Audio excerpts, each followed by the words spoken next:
Welcome back. अहम खबर है अवासा शेर कनासी तुर्क बहरी जहाज खेर सकाली दौरे ते कराची पहुंची वो है। SPR जोड़ चवड़ा है कराची बंदरगाह ते तुर्क बहरी जहाज जो भरपूर इस्तकबाल किया वो। अवासा अहम खबर शेर कनासी दौरे दौरान पाक तुर्क बहरी सहकार आई पेशवरान मामलन ते गालियों थींदियों। खबर अवासा शेर कनासी तुर्क जहाज जी आमद लाजवाल दोस्ती आई भाईचारे जी अलामत है चवड़ा है SPR जो।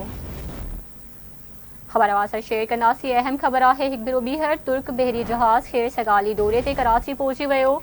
अवासा अहम खबर शेर कनासी कराची बंदरगाह ते तुर्क बहरी जहाज जो भरपूर इस्तकबाल किया वो। अपडेट कनासी अहम खबर है दौरे दौरान पाक तुर्क बहरी सहकार आई पेशवरान मामलन ते गालियों थींदियों। तुर्क जहाज आमद लाजवाल दोस्ती आई भाईचारे जी अलामत है। खबर अवासा शेर कनासी अहम खबर है तुर्क बहरी जहाज खेर सगाली दौरे ते कराची पहुंची वो। कराची बंदरगाह ते तुर्क बहरी जहाज जो भरपूर इस्तकबाल किया वो। अवाखे बुधाए रहा है दौरे दौरान पाक तुर्क बहरी सहकार आई पेशवरान मामलन ते गालियों थींदियों। अवासा अहम खबर शेर कनासी तुर्क जहाज जी आमद लाजवाल दोस्ती ऐं भाईचारे जी अलामत है।